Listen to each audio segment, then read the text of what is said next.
Hello बच्चों, NEET का exam आपका 17 जुलाई को हो गया है। तो सबसे पहले जिन लोगों का एग्ज़ाम बहुत अच्छा हुआ, जिनके मार्क्स 630 से ऊपर आ रहे हैं, उनको बहुत बहुत शुभकामनाएं, बहुत बहुत कॉन्ग्रेचुलेशंस।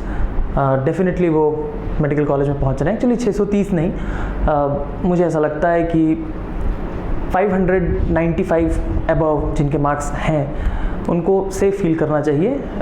इनको डेफिनेटली कॉलेज मिल जाएगा।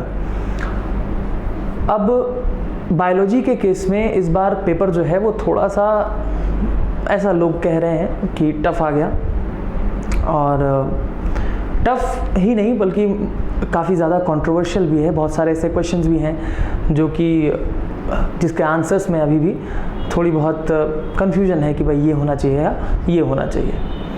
तो एनटीए के लिए काफ़ी ये अच्छा काम नहीं किया है इन्होंने। अगर कहें तो एक आयोग है जिसको कि सिर्फ पेपर ही बनाना है, एग्ज़ाम कंडक्ट करवाना है, और वहाँ पर भी क्वेश्चंस जो हैं वो गलत आ रहे हैं, क्वेश्चंस में कंट्रोवर्सी आ रही है, बच्चों को सेंटर पे परेशानी हो रही है। तो ऐसा नहीं होना चाहिए, और डेफिनेटली ये मैटर जहाँ तक मुझे लगता है कोर्ट में जाएगा। एक आध दो मामले तो अब कोर्ट में जा भी चुके हैं, और श्रीगंगानगर में आप लोग जानते होंगे कि फिर से रीनीट भी हो रहा है। तो अब ये तो भाई एनटीए के ऊपर है, देखते हैं क्या होता है इसमें, कोर्ट क्या संज्ञान लेती है, इसका क्या कहती है। अब देखिए, अभी तक आप लोगों ने सोल्यूशन वगैरह जो है वो देख लिया होगा, अपना अपना पेपर भी बहुत ज़्यादातर लोगों ने मिला लिया होगा। तो आज कुछ क्वेश्चन जो बायोलॉजी में कंट्रोवर्शियल थे उनकी बात करेंगे हम लोग। कंट्रोवर्शियल के साथ साथ कुछ क्वेश्चंस ऐसे भी जो बहुत अच्छे थे, जहाँ पर बहुत सारे बच्चों ने बताया कि सर ये गलती हो गई, मिस्टेक कर गए, वो भी हम लोग उनकी का भी डिस्कशन करेंगे। तो अभी तक पेपर थोड़ा सा चेंज आया, बहुत सारे लोगों का आपने वीडियो अभी तक देख लिया होगा कि जो उन्होंने पढ़ाया वही आया। कई लोग ये भी बता रहे हैं कि बायोफोर्टिफिकेशन जो है वो उन्होंने पढ़ाया था और आया है। तो अब ये तो भाई अब आपसी समझ की बात है, लेकिन चलिए खैर, एनीवेज तो हम लोग जो है यहाँ पर कुछ क्वेश्चंस को डिस्कस करेंगे जो कि कंट्रोवर्शियल भी हैं, और कुछ क्वेश्चंस में जहाँ पर कंफ्यूजन है। तो मैं कोशिश करूँगा कि यहाँ पर कुछ क्वेश्चंस की आपको कंफ्यूजन दूर करूँ। कुछ क्वेश्चंस में अभी मुझे भी थोड़ा बहुत एक दो क्वेश्चंस में डाउट है, वो देखते हैं, जब तक एनटीए के आंसर की नहीं आएगी तब तक क्लियर नहीं हो पाएगा। तो लेट अस स्टार्ट, देखते हैं कुछ क्वेश्चंस को बायोलॉजी में। तो सबसे पहला क्वेश्चन है, ये सेट Q2 है भाई, this is a set Q2, और उसके क्वेश्चंस हैं ये। सबसे पहला क्वेश्चन नंबर 108 था ये, which one of the following statement can not be connected to predation. सीधा सा क्वेश्चन है, वैसे देखने में तो बिल्कुल हार्मलेस सवाल है, जैसा कि ये स्टेटमेंट्स भी आप देख सकते हैं। तो पहला स्टेटमेंट देखें ज़रा, it helps in maintaining species diversity in a community. तो ये ठीक स्टेटमेंट लग रहा है, तो हमको पता करना है कि भाई कैन नॉट बी कनेक्टेड यानी इनकरेक्ट। सेकेंड जो स्टेटमेंट है, it might lead to extinction of a species. It might lead to extinction of a species. Statement पे हम वापस आएंगे। Both the interacting species are negatively impacted. अब ये तो सीधा सीधा गलत स्टेटमेंट लग रहा है। प्रेडेशन में आपको पता है कि जो प्रेडेटर होता है उसको फायदा पहुंचता है, और जो प्रे होता है उसको नुकसान। तो ये plus minus type of relationship है। Fourth option, it is necessitated by nature to maintain the ecological balance. ये भी बिल्कुल ठीक है, आप लोगों ने पढ़ रखा है एनसीईआरटी में, आपके ऑर्गेनिज्म एंड पॉपुलेशन चैप्टर में जो पॉपुलेशन इंटरेक्शन वाला पार्ट है, कि जो प्रेडेटर्स होते हैं वो स्पीशीज डाइवर्सिटी को मेंटेन करते हैं। अब यहाँ पर स्टेटमेंट 2 को अगर आप देखें, एक स्टेटमेंट आपके एनसीईआरटी में लिखा हुआ है that predators are very prudent in nature, and वो कभी भी अपने प्रे का ओवर एक्सप्लॉयटेशन नहीं करते हैं। मतलब ऐसा नहीं करते हैं कि वो अपने आसपास के सभी प्रे को एक साथ खा जाएं, क्योंकि अगर ऐसा हुआ तो वो भी इन टर्न मारे जाएंगे। ठीक है, लेकिन अब इस स्टेटमेंट में यहाँ पर जो सबसे ज़्यादा करेक्ट आंसर है वो ऑलरेडी आपको मिल चुका है। यहाँ पर ये स्टेटमेंट जो है, it might lead to extinction of a species, ये करेक्ट हो सकता था, यानी कि ये क्वेश्चन, इस क्वेश्चन में ये स्टेटमेंट भी आंसर हो सकता था अगर थर्ड ऑप्शन में ना होता तो। ठीक है, तो फिर इसका आंसर जो है भाई थर्ड होगा, आंसर विल बी थर्ड। तो इसमें कुछ बच्चों को कंफ्यूजन था, तो कंफ्यूजन मत रखिए। ठीक है, the predator can lead to extinction of a species. ठीक है, प्रेडेटर जो है वो एक्सटिंक्शन करवा सकता है किसी भी स्पीशीज़ का अगर वो ओवर एक्सप्लॉइट करता है तब। ठीक है, चलिए आगे देखें। नेक्स्ट, अब इस क्वेश्चन में भी बहुत सारे लोगों को कंफ्यूजन है भाई। What is the net gain of ATP when each molecule of glucose is converted to 2 molecules of pyruvic acid. जब हर ग्लूकोज का मॉलिक्यूल पायरुविक एसिड में चेंज हो रहा है, एक molecule of glucose pyruvic acid में चेंज हो रहा है। ठीक है, कितने मॉलिक्यूल्स? 2 मॉलिक्यूल्स। ऑफ कोर्स जो ग्लूकोज होता है वो 6 कार्बन है और पायरुविक एसिड जो है वो 3 कार्बन है, तो एक ग्लूकोज जो है वो डेफिनेटली 2 पायरुविक एसिड में ही चेंज होगा। ठीक है, तो पूछ रहे हैं कि नेट गेन एटीपी का क्या होता है। अब यहाँ पर अगर आप क्वेश्चन को देखें तो यहाँ पर इन्होंने ना ही एरोबिक रेस्पिरेशन लिखा है और ना ही एनारोबिक रेस्पिरेशन लिखा है। तो एरोबिक एनारोबिक कुछ भी अलग अलग नहीं दिया हुआ है। ठीक है, आपको पता है कि चाहे एरोबिक रेस्पिरेशन हो चाहे एनारोबिक रेस्पिरेशन हो, दोनों ही केस में ग्लाइकोलिसिस की प्रोसेस ज़रूर होती है। ठीक है, अब इस क्वेश्चन को अगर आप सिंपली एरोबिक रेस्पिरेशन के तरफ से देखेंगे, ठीक है, तो एरोबिक रेस्पिरेशन में ग्लाइकोलिसिस के केस में क्या होगा, एरोबिक रेस्पिरेशन में ग्लाइकोलिसिस के केस में क्या होगा, आपको पता है कि जो टोटल डायरेक्ट एटीपी बनता है, डायरेक्ट एटीपी जो टोटल बनता है ये बनते हैं 4।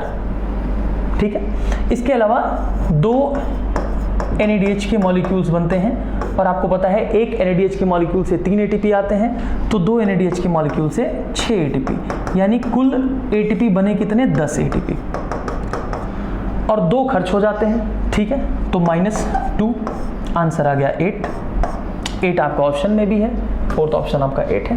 ठीक, लेकिन ये तब जब एरोबिकली रेस्पिरेशन हो रहा है। ठीक है, एरोबिक रेस्पिरेशन हो रहा है, ठीक, और NADH भी बन रहा है,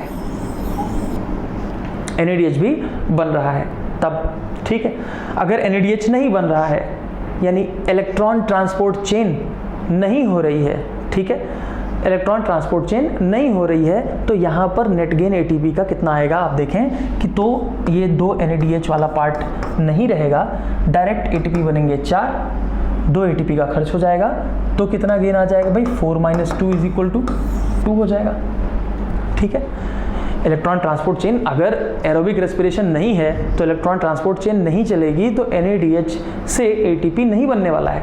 ठीक है, तो यहाँ पर एक चीज़ का ये कंफ्यूजन है और इसीलिए इस क्वेश्चन का जो आंसर है, जैसा कि मुझे लगता है, अब NTA कितना ज्ञान जो है किसी के अंदर नहीं है, NTA में जो एक्सपर्ट्स बैठे हुए हैं, अब देखिए वो क्या आंसर देते हैं, लेकिन ऐसा मुझे लगता है कि आंसर जो है वो इसका 3rd होना चाहिए, 2 ATP होना चाहिए। ठीक है, तो लेट्स सी, वेट कर लेते हैं कि आंसर जो है वो क्या देते हैं NTA। जब आंसर की आ जाएगी तो उसके बाद भी मैं वीडियो बनाऊंगा और इन क्वेश्चंस को आई विल ओन अप अगर भाई आंसर कुछ दूसरा होता है, और अगर नहीं होता है तो ठीक है, आप देख लीजिएगा कि यही आंसर जो है वो जाएगा। मुझे ऐसा लगता है कि इसका आंसर 2 ATP होना चाहिए।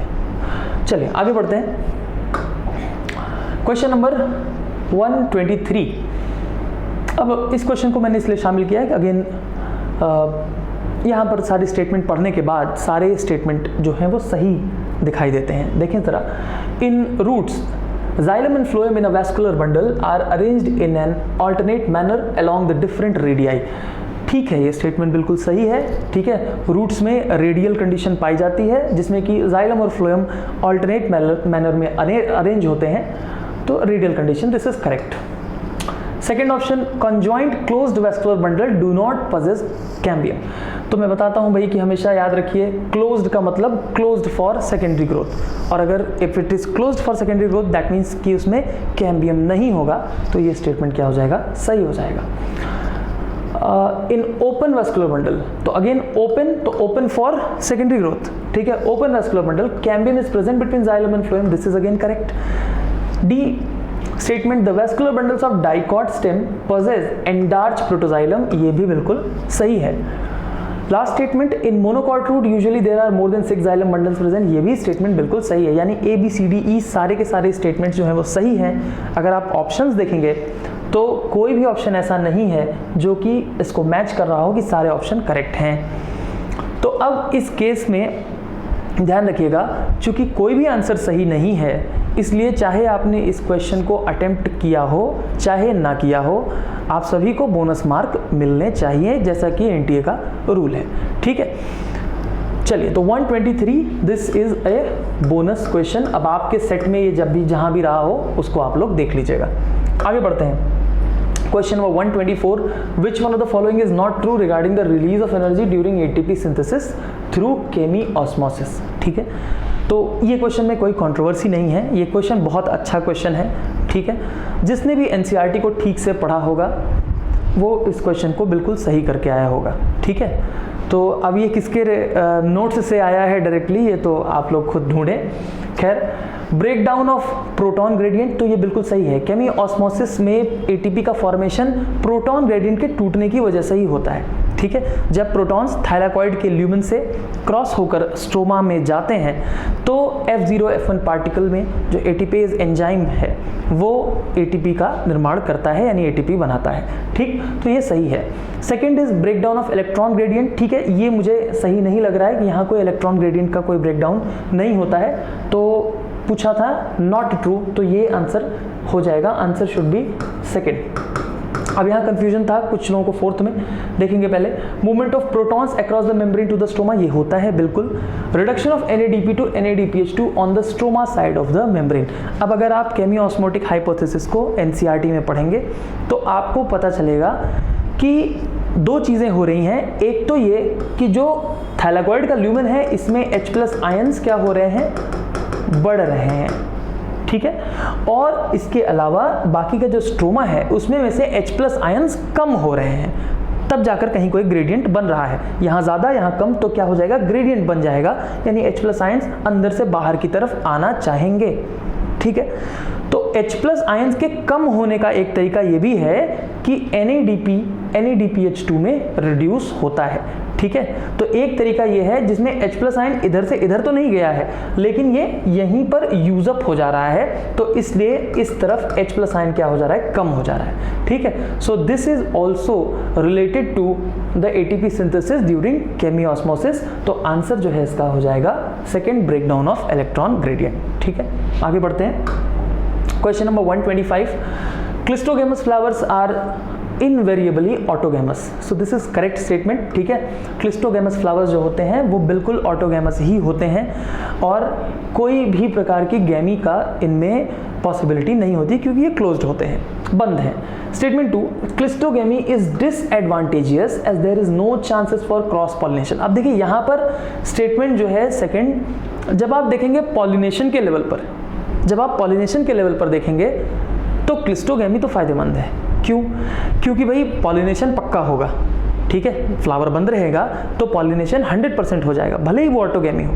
ठीक है, इस तरीके से तो पॉलिनेशन के लेवल पर ये एडवांटेजियस है। लेकिन आप लोगों ने पढ़ रखा है कि अगर लगातार इनब्रीडिंग होती रहेगी, लगातार इनब्रीडिंग होती रहेगी तो क्या हो जाएगा, इनब्रीडिंग डिप्रेशन हो जाएगा, इनब्रीडिंग डिप्रेशन हो जाएगा। और इसलिए ये स्टेटमेंट जो है वो बिल्कुल सही है, cleistogamy is disadvantageous as there is no chance for cross pollination, so this is correct. So both statement 1 and 2 are correct, answer is first. चलिए नेक्स्ट क्वेश्चन 129। इस क्वेश्चन को इस वीडियो में इसलिए शामिल किया है क्योंकि ये बहुत अच्छा क्वेश्चन है, इस तरीके का क्वेश्चन आगे आ सकता है। ठीक है, in old trees the greater part of the secondary xylem is dark brown and resistant to insect attack due to. ठीक है, अब इस क्वेश्चन में 2-3 क्वेश्चन छुपे हुए हैं। ठीक है, पहला तो ये कि greater part of the secondary xylem और इन ओल्ड ट्रीज, बेसिकली 2 तरीके के वुड जो है वो बनते हैं, एक हार्डवुड और एक सैपवुड। तो ये बात कर रहे हैं यहां पर इस क्वेश्चन में हार्डवुड की।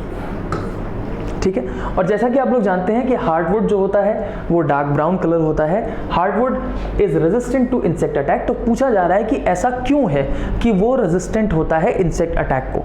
ठीक है, इंसेक्ट के अटैक के लिए।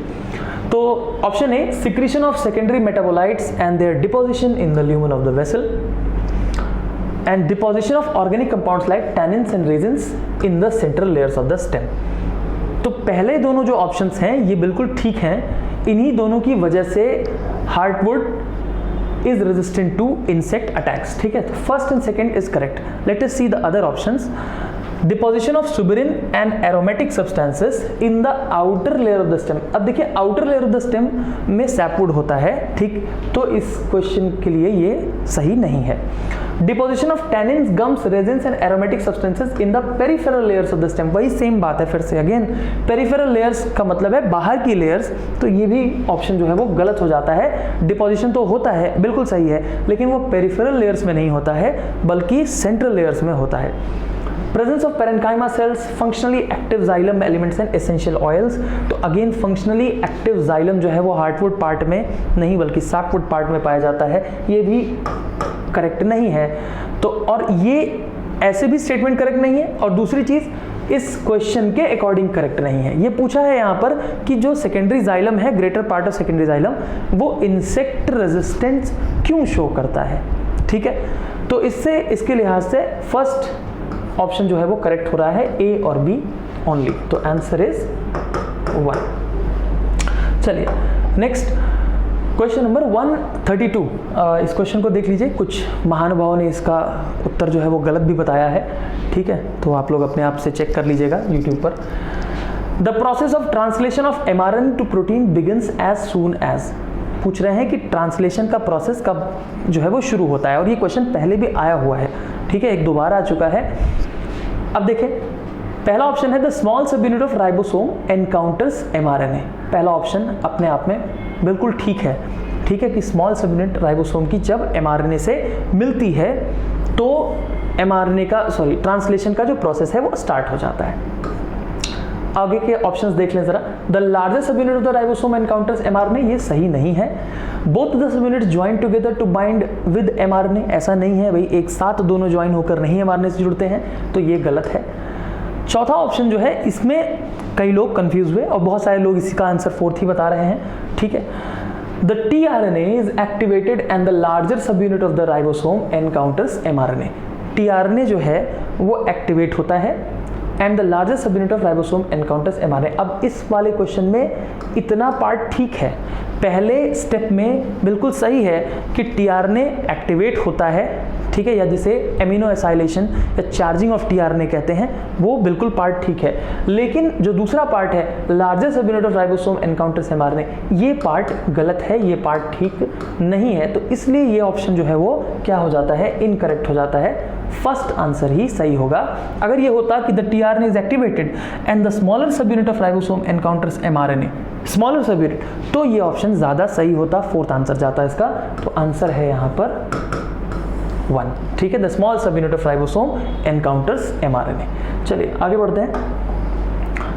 Question number 134, DNA polymorphism forms the basis of. इस क्वेश्चन को में कोई कंट्रोवर्सी नहीं है भाई, बहुत सारे लोगों ने इसका आंसर गलत किया है। ठीक है, थोड़ी सी कंफ्यूजन, और बहुत अच्छे से अगर आपने एनसीईआरटी नहीं पढ़ी है, ठीक है, तो मिस्टेक ये हो सकती है, क्योंकि ज़्यादातर क्या होता है कि जो लंबा चैप्टर है आपका, सबसे लंबा चैप्टर है आपका मॉलिक्यूलर बेसिस ऑफ इनहेरिटेंस, तो उसमें ये होता है भाई कि लास्ट तक जाते जाते थक जाते हैं लोग। ठीक है, तो फिर डीएनए फिंगरप्रिंटिंग वाला पार्ट ऐसे भी कम समझ में आता है ज़्यादातर, और इसलिए फिर एनसीईआरटी से भी उसको नहीं पढ़ते हैं। और एक बहुत छोटी सी बात जो है वहाँ पर मिस हो गई, तो बहुत सारे बच्चों से जिनका मैंने पेपर देखा, मैंने देखा बहुत लोगों ने क्वेश्चन गलत किया है।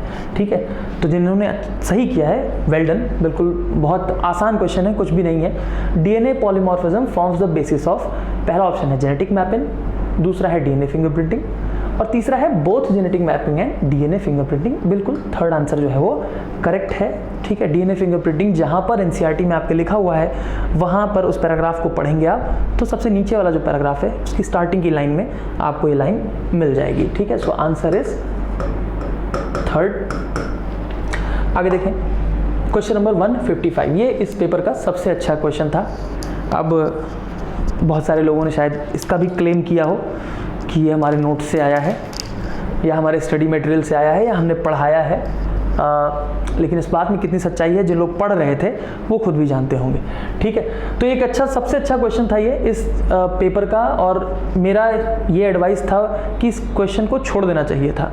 ठीक है, चलिए देखते हैं, which of the following are true for spermatogenesis but do not hold true for oogenesis। कई लोगों को तो क्वेश्चन भी समझ में नहीं आया, ठीक है। ये बोल रहे हैं कि भाई कौन सा स्टेटमेंट स्पर्मेटोजेनेसिस के लिए तो सही है लेकिन oogenesis के लिए सही नहीं है, ठीक है। तो पहला ऑप्शन देखें, पहला, it results in the formation of haploid gametes. तो ये दोनों के लिए ही सही है। स्पर्मेटोजेनेसिस में भी हैप्लॉइड गैमेट्स ही बनते हैं लास्ट में, oogenesis में भी हैप्लॉइड गैमेट्स ही बनते हैं। सो ये हमारे क्वेश्चन के लिए ठीक नहीं है, तो इसको हम लोग नहीं टेकअप करेंगे, ठीक है।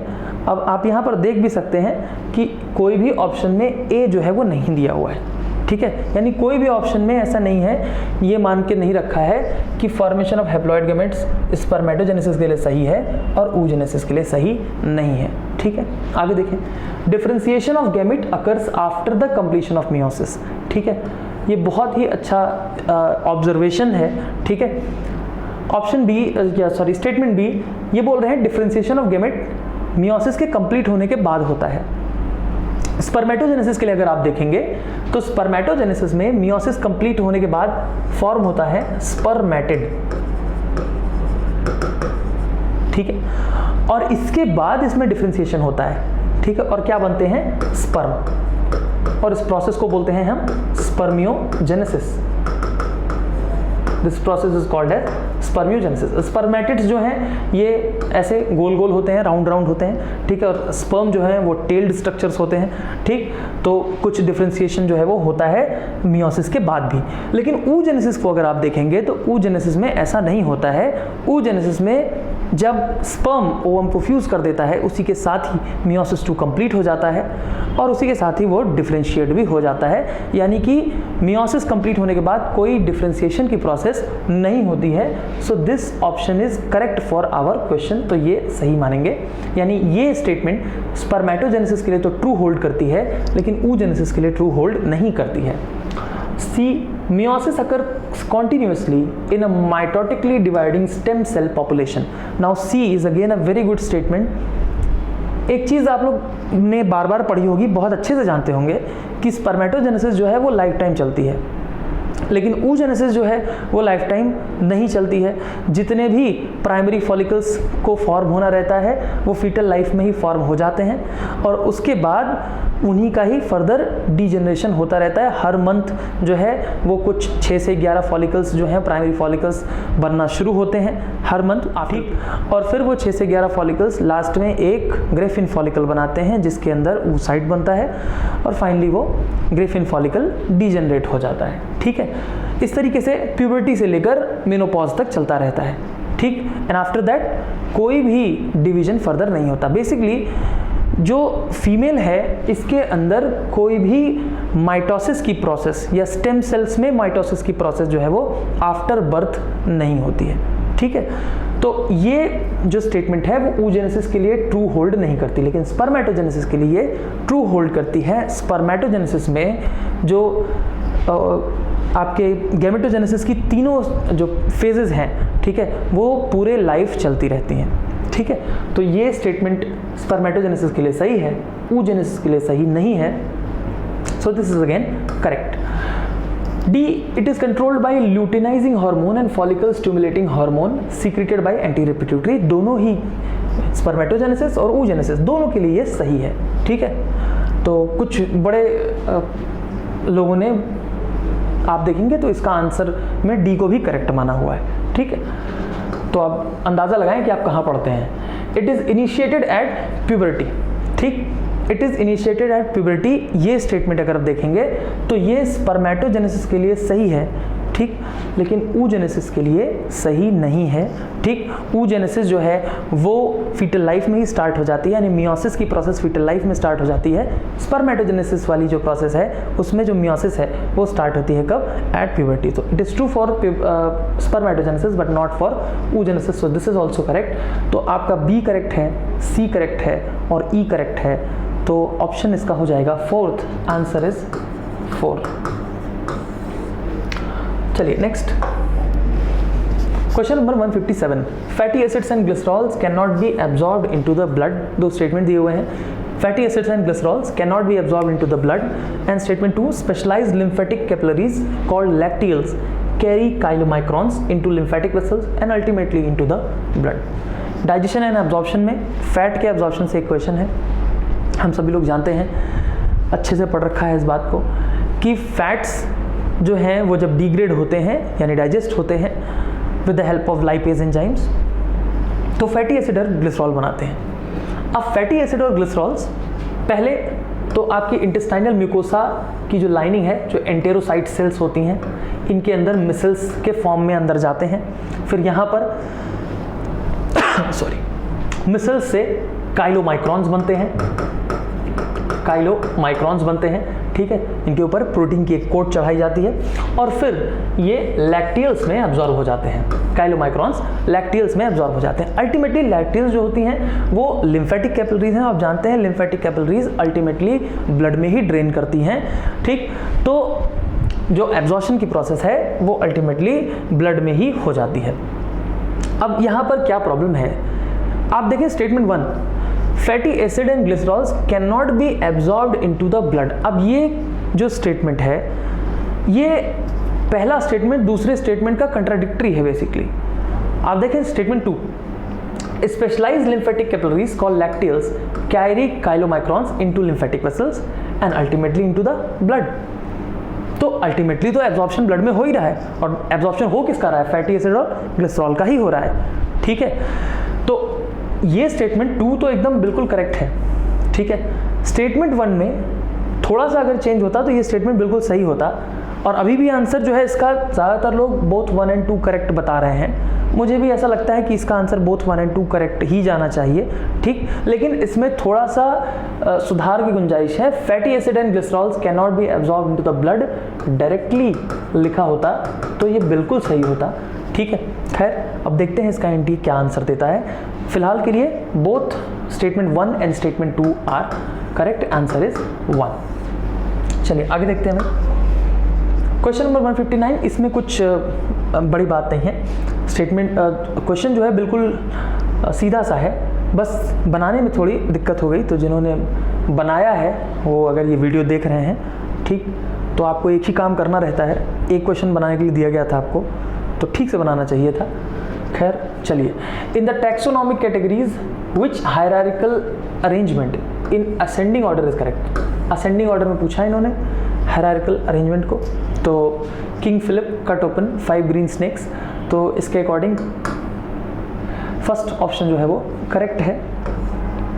लेकिन ये जो सारे के सारे ऑप्शन दिए हुए हैं वो डिसेंडिंग ऑर्डर में दिए हुए हैं भाई, ठीक है। और इन्होंने पूछा है असेंडिंग ऑर्डर, तो बना के भूल गए होंगे, बड़े आदमी हैं, जाने देते हैं, ठीक है। अभी फिलहाल के लिए आंसर इसका 1 है, लेकिन क्वेश्चन सही नहीं है, ठीक। चलिए आगे देखें भाई, क्वेश्चन नंबर 160। इस क्वेश्चन में कोई कंट्रोवर्सी नहीं है, लेकिन गलती हुई कई लोगों से। देखते हैं statement 1, autoimmune disorder is a condition where body defence mechanism recognises its own cells as foreign bodies. Autoimmune disorder is a condition where body defence mechanism recognises its own cells. सिर्फ यहाँ तक अगर आप statement को पढ़ते हैं, ठीक, और उसके बाद आंसर कर देते हैं तो गलत हो जाएगा, ठीक है। यहाँ पर जब ऑटो इम्यून डिसऑर्डर होता है तो जो हमारी बॉडी का इम्यून सिस्टम है वो हमारी बॉडी की खुद की सेल्स को नहीं पहचानता, ठीक है। और नहीं पहचानता का मतलब यह है कि वो क्या मानने लगता है, उनको फॉरेन सेल्स मानने लगता है। पूरा स्टेटमेंट पढ़ें, its own cells as foreign bodies. अब ठीक है ये, ठीक है। तो स्टेटमेंट 1 करेक्ट हो जाता है। Rheumatoid arthritis is a condition where body does not attack cells. तो ये स्टेटमेंट बिल्कुल गलत है भाई। रूमेटॉइड आर्थराइटिस एक तरीके का ऑटो इम्यून डिसऑर्डर है, और ऑटो इम्यून डिसऑर्डर में जो इम्यून सेल्स हैं वो अपनी खुद की सेल्स को अटैक करती हैं। तो दिस स्टेटमेंट इज रॉन्ग। तो statement 1 is correct and statement 2 is incorrect, answer is 2। चलिए 164, natural selection where more individuals acquire specific character value other than the mean character value leads to. ये question में इसको यहाँ पर शामिल इसलिए किया है क्योंकि ये डायरेक्टली एनसीईआरटी में नहीं लिखा हुआ है, ठीक है। लेकिन नेचुरल सिलेक्शन जो है वो आपका 3 तरीके का होता है, स्टेबलाइजिंग, डायरेक्शनल और डिसरप्टिव, ठीक है। तो स्टेबलाइजिंग सिलेक्शन जब होता है तो मीन कैरेक्टर वैल्यू जो है वो एक्वायर करती है पॉपुलेशन। डायरेक्शनल सिलेक्शन जब होता है, डायरेक्शनल चेंज जब होता है तो वो किसी एक कैरेक्टर की तरफ बढ़ जाती है।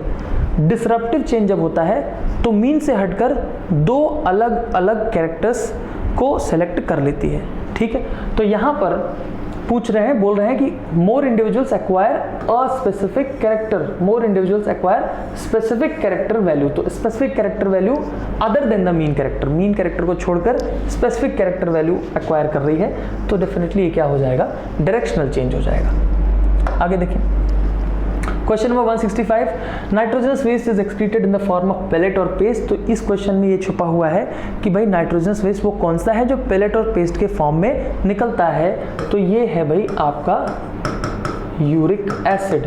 तो पूछ रहे हैं बेसिकली कि यूरिकोटेलिक कौन होता है ये बताओ। तो पहला तो ऑर्निथोराइंकस है आपका, ठीक है, मैमल है, यूरियोटेलिक होगा। सैलामेंड्रा एम्फीबियन है, यूरियोटेलिक होगा। हिपोकैम्पस फ्रेश ऑस्टिकथीस का मेंबर है बेसिकली, ठीक है, तो ये भी आई थिंक यूरियोटेलिक होगा या अमोनोटेलिक होगा। पैवो जो कि ये बर्ड है, तो आंसर इज फोर्थ, ठीक, आंसर इज फोर्थ। बर्ड्स में जो है आप जानते हैं कि यूरिकोटेलिक मोड ऑफ एक्सक्रीशन होता है। तो ये क्वेश्चन यहाँ पर इसलिए कि आप देखिए कि दो पार्ट को मिलाकर पूछा गया है, ठीक है, दो पार्ट को मिलाकर पूछा गया है, एनिमल किंगडम और इसके साथ ही साथ आपका एक्सक्रीशन वाला चैप्टर, ठीक है, तो दोनों को मिलाकर क्वेश्चन पूछा गया। तो ऐसे क्वेश्चंस ही हमेशा पूछे जाते रहेंगे। एनिमल किंगडम में एग्जाम्पल याद करना आपकी सबसे पहली प्रायोरिटी होनी चाहिए। जब तक आपको एनिमल किंगडम में सभी क्लासेस के आपको एग्जाम्पल्स क्लियरली याद नहीं रहेंगे, तब तक आप एनिमल किंगडम के क्वेश्चन नहीं कर पाएंगे, चाहे आप कितने भी कैरेक्टर याद कर लीजिए, ठीक है। आगे देखिए 169, Statement 1, restriction endonucleases recognize a specific sequence to cut DNA known as palindromic nucleotide sequence. Statement correct है। Restriction endonuclease cuts the DNA strand a little away from the center of the palindromic site. दोनों ही statement NCERT में लिखे हुए हैं, दोनों statement जो है वो correct हैं। Both statement 1 and 2 are correct. Answer is 1, ठीक है। सिर्फ और सिर्फ ये क्वेश्चन यहाँ इसलिए बताया है आपको कि कुछ बड़े यूट्यूबर्स ने इसका आंसर जो है वो ये बताया है कि पहला सही है और दूसरा गलत है, ठीक है। तो आप जाकर कुछ लोगों का सोल्यूशन देखिएगा, वो जो आपका इमोशन है, ठीक है, उन्होंने इसका आंसर बहुत सही बताया है, ठीक, तो आप देख लीजिएगा भाई उसको। Question number 170, eight which stage of life oogenesis process initiated. अब आप देखिए एनटीए इतनी महान संस्था है, एक ही क्वेश्चन को दो बार जो है वो अलग अलग जगह पर दिया हुआ है, और ऐसा इसी में नहीं है, और भी सवालों में है, ठीक। तो वही क्वेश्चन फिर से यहाँ पर एक छोटा क्वेश्चन बनाकर दे दिया भाई। तो oogenesis की प्रोसेस भाई एम्ब्रियोनिक डेवलपमेंट स्टेज में स्टार्ट हो जाती है, आंसर हो जाएगा सेकेंड, कुछ नहीं था इसमें। आगे देखें, in which of the following animals digestive tract has additional chambers like crop and gizzard. Crop और गिजर्ड एडिशनल चैम्बर्स आपको मिलेंगे ये आर्थ्रोपोड्स में, कॉकरोच में, और इसके अलावा एवीस के अंदर, ठीक है। तो एवीस को ढूंढना है यहाँ पर आपको कि सारे के सारे एग्जाम्पल एवीस के। तो वही बात फिर से मैं उस पर जोर दूंगा कि एनिमल किंगडम आप कितना भी पढ़ लीजिए, अगर आपको एग्जाम्पल्स नहीं याद हैं तो पूरा चैप्टर बेकार है आपके लिए। चलिए, तो कॉर्वस कोलम्बा कैमेलियन तो गलत हो गया, कैमेलियन रेप्टाइल है भाई। बुफो यही गलत हो गया, एम्फीबियन है ये। Catla Columba Crocodylus again reptile. Osteichthyes यहाँ पर एवीस है तो गलत हो गया। Pavo Psittacula Corvus, so this is correct, sorry, so this is correct, answer is fourth. कुछ क्वेश्चंस जो हैं वो बहुत अच्छे आए हैं इस बार, ठीक है, और वो डेफिनेटली ऐसे क्वेश्चंस थे, एक दो क्वेश्चन तो ऐसे थे जिनको आपको छोड़ देना चाहिए था। और मुझे ऐसा लगता है कि पेपर इस बार भी बहुत ज़्यादा टफ नहीं था। बस बात यह है कि 2021 में जो पेपर आया था उससे बहुत सारे लोग लेड बैक हो गए, उनको लगा कि यार अब पेपर जो है वो ऐसे ही आएगा, आसान आएगा। और सभी की नहीं, इवन मैं भी यही मान के चल रहा था कि भाई पेपर जो है वो ऐसे ही आने वाला है, वन लाइनर क्वेश्चन ज़्यादातर रहेंगे, आसानी से सब लोग कर ले जाएंगे। लेकिन बिल्कुल तैयार रहना चाहिए था, अच्छा आई ओपनर पेपर था ये। लेकिन ये मान के चलिए कि जैसे 1 2 3 क्वेश्चंस हैं वो बीच बीच में हरदम आएंगे, ये कंपटीशन है, और आपको सिर्फ और सिर्फ आपके माइंडसेट के साथ, माइंडसेट को देखने के लिए ही ये क्वेश्चंस आते हैं, ठीक है। Question 176, in an E coli strain I gene gets mutated. तो आई जीन क्या हो गया, म्यूटेट हो गया। And its product can not bind the inducer molecule. तो इंड्यूसर जो है, जो कि लैक्टोज है, उसको बाइंड नहीं कर पा रहा है। तो सही बात है भाई, इंड्यूसर को बाइंड नहीं कर पाएगा तो ओपेरॉन जो है वो स्विच ऑन नहीं होगा। ठीक, तो ट्रांसक्रिप्शन या ट्रांसलेशन जो है वो नहीं होगा ZY जीन्स, जो स्ट्रक्चरल जीन्स का। तो देखते हैं क्या है options. Only Z gene will get transcribed, तो ये गलत है भाई। ZYA genes will get transcribed, ये भी गलत है। ZYA genes will not be translated, तो ये ठीक दिखाई दे रहा है। Then fourth, RNA polymerase will bind to promoter region, तो RNA polymerase will bind to promoter region, ये भी नहीं होगा। अगर आप इस क्वेश्चन को थोड़ा सा ध्यान से पढ़ते, मान लीजिए आपको सवाल से नहीं समझ में आ रहा था, एक अच्छा एजुकेटेड गेस आप इस तरीके से लगा सकते थे कि ऑप्शन 2 और 4 ये दोनों ही सही नहीं हो सकते भाई। ठीक है, ऑप्शन 2 और 4 ये दोनों ही सही नहीं हो सकते हैं। ठीक, दोनों ही, या कहें कि भाई या तो ये सही हो या ये सही हो, ऐसा नहीं है। अगर RNA पॉलीमरेज प्रमोटर रीजन पे बाइंड कर रहा है तो डेफिनेट है कि ZYA जीन्स जो है वो ट्रांसक्राइब होंगी, तो दोनों सही होने चाहिए। ऐसा कोई ऑप्शन है नहीं आपके पास। तो इस तरीके से आप एजुकेटेड गेस लगा सकते थे। हालांकि मुझे लगता है कि थोड़ा सा सोचने पर यह आसानी से आंसर आ गया होगा, तो आंसर जो है वो थर्ड हो जाएगा। चलिए next, 181, which of the following functions is not performed by secretions from the salivary gland. ये क्वेश्चन अच्छा क्वेश्चन था, अगेन मिस्टेक करने वाला क्वेश्चन था। ठीक है, तो देखें, first, control bacterial population mouth. बहुत सारे लोगों ने फर्स्ट आंसर लगाया है, बहुत सारे लोगों ने इसका आंसर फर्स्ट लगाया है। ठीक है, अब देखते हैं आगे। डाइजेशन ऑफ कॉम्प्लेक्स कार्बोहाइड्रेट, तो कॉम्प्लेक्स कार्बोहाइड्रेट आपको पता है सलाइवा जो है उसकी मदद से, सलाइवा में प्रेजेंट सलाइवरी एमाइलेज की मदद से 30% स्टार्च जो है वो माल्टोज में चेंज हो जाता है। ठीक है, माल्टोज और अल्फा डेक्सट्रिन एक्चुअली चेंज होता है। तो स्टार्च जो है वो एक कॉम्प्लेक्स कार्बोहाइड्रेट है, उसको डाइजेस्ट करने का काम करता है सलाइवा। सही है। लुब्रिकेशन ऑफ ओरल कैविटी, ये भी ठीक है। ठीक, म्यूसिन पाया जाता है सलाइवा के अंदर और उसकी वजह से ओरल कैविटी का लुब्रिकेशन होता है, this is correct. Digestion of disaccharides, अब देखिए यहाँ पर जो फोर्थ ऑप्शन है डाइसेक्राइड्स, आपको ध्यान हो कि डाइसेक्राइडेजेस जो हैं वो सिर्फ और सिर्फ इंटेस्टाइनल जूस में पाए जाते हैं। तो सलाइवा में कोई भी डाइसेक्राइडेज नहीं पाया जाता है और वहाँ पर डाइसेक्राइड्स का डाइजेशन नहीं होगा। तो ये जो है आंसर आपका फोर्थ करेक्ट हो जाएगा। नॉट परफॉर्म पूछा है तो फोर्थ जो है वो नहीं परफॉर्म करता। फर्स्ट जो ऑप्शन है control bacterial population mouth, saliva के अंदर एक एंटीबैक्टीरियल प्रोटीन पाया जाता है जिसको हम लाइसोजाइम कहते हैं। और लाइसोजाइम आपको मालूम है, बायोटेक में भी आपने पढ़ रखा होगा कि ये बैक्टीरिया को डिग्रेड करेगा, बैक्टीरियल वॉल को डाइजेस्ट करने का काम करता है। तो इसलिए आंसर जो है वो फर्स्ट नहीं होगा भाई इसका। सलाइवा ये काम करता है, ये परफॉर्म करता है, सेकंड भी, थर्ड भी, फोर्थ जो है वो नहीं परफॉर्म करता। Answer should B fourth. Question number 183। अब ये क्वेश्चन देखिए, थोड़ा सा फिर से कंट्रोवर्शियल क्वेश्चन है। ठीक है, देखें statement 1, the release of sperm into the seminiferous tubule is called spermiation. The release of sperm into the seminiferous tubule is called spermiation. Second statement देख लेते हैं भाई, spermiogenesis is the process of formation of sperm from spermatogonia. ठीक है, तो spermiogenesis जो होती है, बोल रहे हैं कि ये स्पर्म का फॉर्मेशन होना स्पर्मेटोगोनिया से, इसको स्पर्मियोजेनेसिस कहते हैं। तो ऐसा नहीं है, स्पर्मेटिड से जो स्पर्म बनता है उसको हम स्पर्मियोजेनेसिस कहते हैं। तो ये तो गलत हो गया, तो स्टेटमेंट 2 इज इनकरेक्ट। अब जरा फर्स्ट स्टेटमेंट को देखें। अब यहाँ मैंने इनटू को अंडरलाइन इसलिए किया है, एनसीईआरटी लिखती है the release of sperm from the seminiferous tubule is called as spermiation.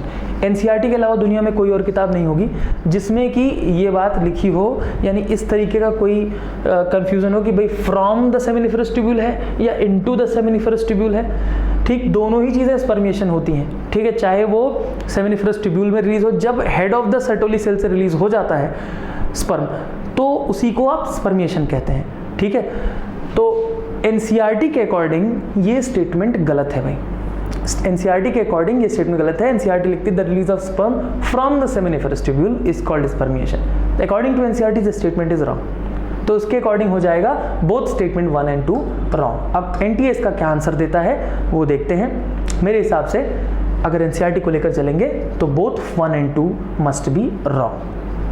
ठीक, तो कौन सा ऑप्शन हो जाता है भाई? Both statement 1 and 2 incorrect. Answer हो जाएगा 2। नेक्स्ट 186, इस पर कुछ बहुत खास नहीं है, थोड़ा सा अच्छा क्वेश्चन था इसलिए बस इसको यहाँ पर शामिल किया मैंने। ग्लाइकोजन एक स्टोरेज प्रोडक्ट है, ठीक है, आसानी से हो गया होगा। ग्लोबुलिन, तो ग्लोबुलिन जो है वो एक एंटीबॉडी, इसको ये जो पार्ट है इसको ज़रा देखें, जो ग्लोबुलिन्स हैं, इम्यूनोग्लोबुलिन्स जो होते हैं वो क्या होते हैं, एंटीबॉडी होते हैं, या हम कहें एंटीबॉडीज़ क्या होते हैं, इम्यूनोग्लोबुलिन्स होते हैं। तो इसलिए ग्लोबुलिन जो है वो एंटीबॉडी से मैच होगा यहाँ पर। स्टेरॉइड्स जो होते हैं हार्मोन्स, और थ्रोम्बिन एक बायो कैटलिस्ट है, ठीक है। थ्रोम्बिन बायो कैटलिस्ट इसलिए है क्योंकि ब्लड क्लॉटिंग की जो प्रोसेस है उसमें एक से दूसरे में चेंज करने का जो काम है वो थ्रोम्बिन की मदद से होता है, ठीक है। कुछ चेंज के प्रोसेस जो है वो थ्रोम्बिन की मदद से होते हैं, तो ये हो जाएगा। तो यहाँ पर एक चीज़ अच्छी थी, ये ग्लोबुलिन और थ्रोम्बिन, इनको एक दूसरे तरीके से सोचने का यहाँ पर आपको मौका मिलता है कि इस तरीके का क्वेश्चन भी आ सकता है, ठीक। चलिए, बाकी क्वेश्चन तो सभी लोगों ने सही किया होगा। Question 188, the recombination frequency between the genes A and C is 5%, B and C is 15%, B and D is 9%, A and B is 20%, C and D is 24%, A and D is 29%। Question देखने में genetics का लगता है और ये question है reasoning का, ठीक है। ये क्वेश्चन है आपका रीजनिंग का, सीटिंग अरेंजमेंट का क्वेश्चन है बेसिकली ये एक बात आप लोग जानते हैं कि 1% crossing over is equal to 1 centimorgan distance. तो देख लीजिए भाई, यहाँ पर जो जो जीन्स दे रखे हैं, जो सबसे दूर है पहले उनको सबसे दूर दूर लगा दीजिए, ठीक है। तो A और D को बता रहे हैं ये, तो ये रहा A और D को यहाँ बैठा देते हैं भाई, ये रहा D, और इनके बीच की डिस्टेंस है 29 सेंटीमॉर्गन, ठीक है। अरेंजमेंट बताना है तो जो जो जहाँ जहाँ हैं वहाँ वहाँ उनको बैठा दीजिए और आप सारे ही परसेंटेजेस को सेटिस्फाई कर दीजिए। तो एक एक करके कर देते हैं। पहले A और C के बीच में 5% है भाई, ठीक है। अच्छा, सेकंड नंबर पे दूरी अगर देखें तो वो है C and D इज 24%, तो we do not have C here, ठीक है। अभी C को छोड़ देते हैं, स्टार्ट करते हैं। A and B इज 20%, तो B को बैठा दीजिए भाई, ठीक है, यहाँ कहीं बैठा दीजिए। चलिए, ये रहा B, तो इसके बीच में दूरी कर दीजिए 20 सेंटीमॉर्गन, ये हो गई। इसके बाद C को भी ले आते हैं, चलिए, ठीक। तो सबसे पहले A और C के बीच में 5% है, ठीक है। तो A और C को यहाँ इसके पास कर दो, ये रहा C, ये हो गई 5 सेंटीमॉर्गन की डिस्टेंस, ये भी कर दिया। अब इसके बाद B और C के बीच की डिस्टेंस बोल रहे हैं कि 15% आनी चाहिए, ठीक है। तो बिल्कुल ठीक है, 15% आ रही है, ठीक। A से B 20 सेंटीमीटर पर है, A से C 5 सेंटीमीटर पर है, तो डेफिनेटली B से C जो है वो 15 सेंटीमॉर्गन की डिस्टेंस है। तो ये भी कर दिया, ये भी कर दिया। फिर B and D इज़ 9%, तो B and D 9% बिल्कुल ठीक है। A से D तक की डिस्टेंस 29 है, A से B तक की डिस्टेंस 20 है, तो जो बच गया वो क्या है, 9, तो 9 सेंटीमॉर्गन यहाँ पर B और D के बीच की डिस्टेंस है। Then A and B is 20%, A and B is 20%, ये हम लोगों ने कर ही दिया था। तो आ गया आपका answer C and D is 24%। एक लोग बच रहे हैं भाई, C और D 24% है, ठीक है। तो C और D के बीच में 24% है, बिल्कुल है। तो A और D के बीच डिस्टेंस 29 है, A और C के बीच में 5 है, तो अगर C और D के बीच आप डिस्टेंस देखेंगे तो वो है 24 सेंटीमॉर्गन, तो ये ठीक हो गया। तो इस तरीके का क्वेश्चन था ये। अब आएगा जब भी तो आपको इसी तरीके से ही करना पड़ेगा इसको, ठीक है। थोड़ा सा टाइम लगेगा लेकिन कर ले जाएंगे आप। तो आप देखेंगे तो A है भाई, फिर C है, फिर इसके बाद B है और फिर D है, तो A C B D, fourth answer हो जाएगा। Answer is fourth. चलिए next. If a colour blind female marries a man whose mother was also colour blind, what are the chances of her progeny having colour blindness. भाई देखो, genetics में या principles of inheritance and variation chapter से आप ये जान के चलिए कि मेंडेलियन डिसऑर्डर से क्वेश्चन 100% आएगा, ठीक है, 100% आएगा। इस चैप्टर में principles of inheritance and variation में स्टार्टिंग पार्ट जिसमें मेंडलिज्म है, incomplete dominance, codominance, multiple allelism, और इसके बाद दूसरा पार्ट जो सबसे ज़्यादा इंपॉर्टेंट है इस चैप्टर का, वो पार्ट है मेंडेलियन डिसऑर्डर। इन दोनों पार्ट से 101% है कि क्वेश्चन हर बार आएगा, ठीक है। तो जिन लोग जेनेटिक्स में परेशान रहते हैं कि जेनेटिक्स सर कहाँ से पढ़ें, जेनेटिक्स पढ़ा दीजिए या जेनेटिक्स में क्या करें, आप ये समझ लीजिए कि ये दोनों पार्ट बहुत टफ नहीं है, इन दोनों पार्ट को आप हमेशा तैयार रखिए अपना। ऐसा भी हो सकता है कि और किसी पार्ट से क्वेश्चन ना आए, इन्हीं दोनों पार्ट से ही चैप्टर से क्वेश्चन आ जाए। चलिए देखें, तो बोल रहे हैं कि भाई colour blind female, colour blindness सबसे पहली बात तो कलर ब्लाइंडनेस जो है वो सेक्स लिंक्ड रिसेसिव डिजीज है।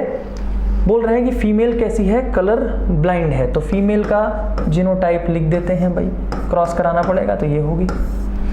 मैन से इनकी शादी हो रही है, मैन से ही होगी, ठीक, मैन से ही होती है, आजकल तो थोड़ा चेंज आ गया है। A man whose mother was also colour blind, अब एक मैन है जिसकी मदर भी कलर ब्लाइंड थी, तो ये तो बड़ी टफ सिचुएशन आ गई। अब अगर किसी की मदर कलर ब्लाइंड है तो सन डेफिनेटली कलर ब्लाइंड होगा, ठीक है। अगर किसी की मदर कलर ब्लाइंड है तो सन डेफिनेटली कलर ब्लाइंड होगा।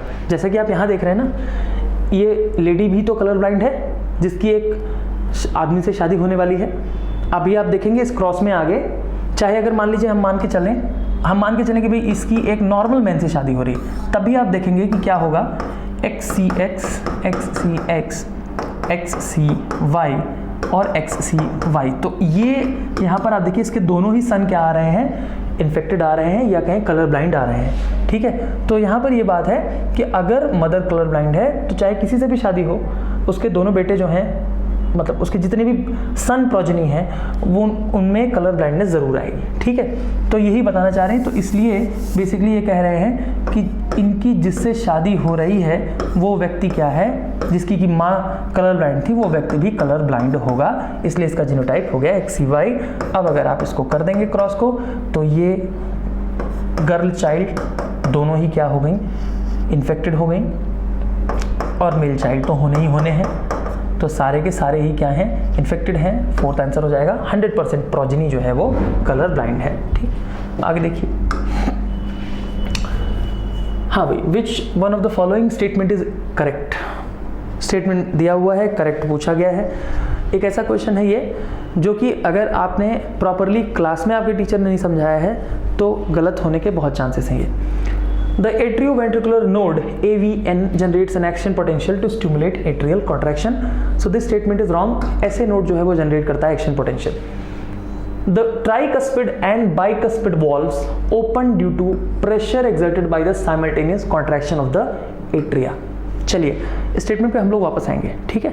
Third, blood moves freely from atrium to the ventricle during joint diastole. This statement is totally correct, एकदम सही है। जब जॉइंट डायस्टोल होता है यानी एट्रिया और वेंट्रिकल दोनों ही रिलैक्स स्टेज में होते हैं, तो फिर ब्लड फ्रीली मूव करता है एट्रिया से वेंट्रिकल की तरफ, और तब तक मूव करता रहता है जब तक एट्रिया और वेंट्रिकल का जो प्रेशर है, ठीक, वो लगभग बराबर ना हो जाए। और जैसे ही वो बराबरी की तरफ पहुंचता है, जैसे ही दोनों का प्रेशर लगभग बराबर होने वाला रहता है, तो एट्रिया लास्ट में क्या करता है, फिर कॉन्ट्रैक्ट करता है। कार्डिक साइकिल अगर आपको याद हो, at the end of joint diastole there will be atrial systole, ठीक है। जॉइंट डायस्टोल जैसे ही खत्म होगा एट्रियल सिस्टोल होगा। एट्रियल सिस्टोल 0.1 सेकंड का एट्रियल सिस्टोल होता है।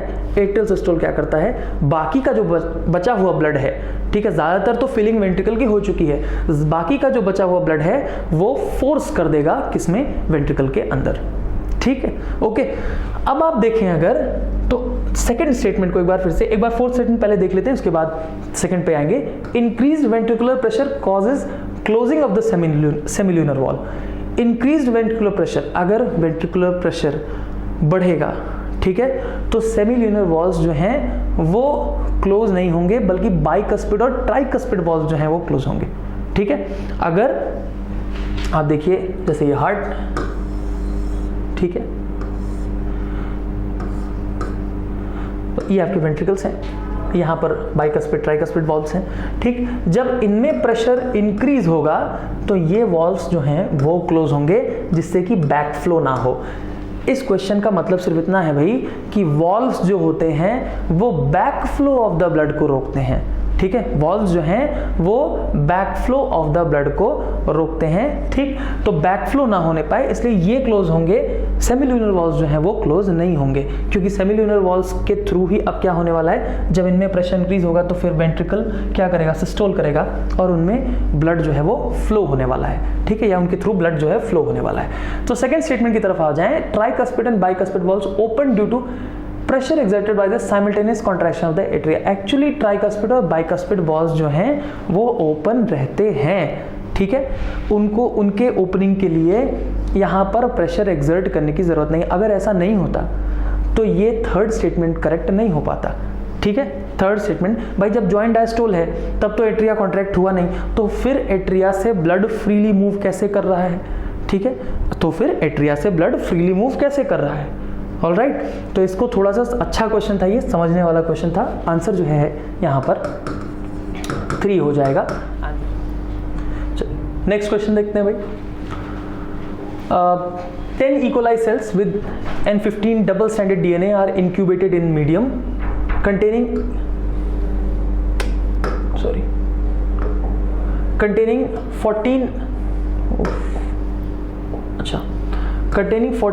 N nucleotide. After 60 minutes, how many E. coli cells will have DNA totally free from N15? Meselson and stall experiment से क्वेश्चन है ये, ठीक है।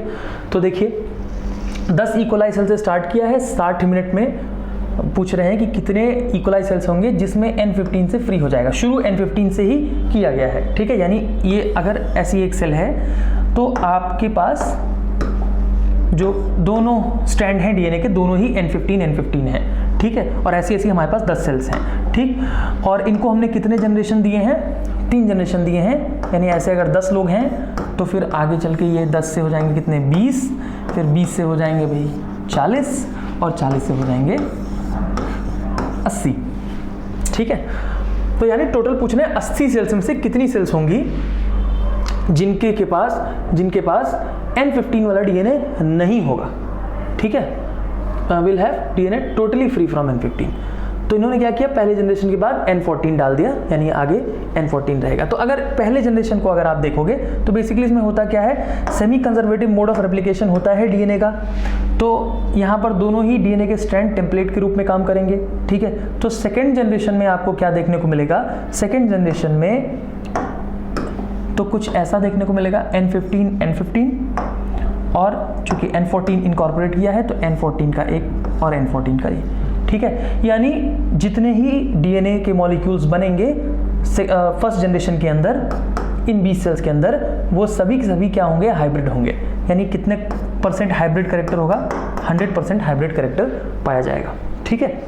अगली जनरेशन में जब आप पहुंचेंगे, ठीक है, तो अगली जनरेशन में आपको फिर से जो हाइब्रिड कैरेक्टर है वो थोड़ा सा कम होगा, ठीक है, थोड़ा सा कम हो जाएगा।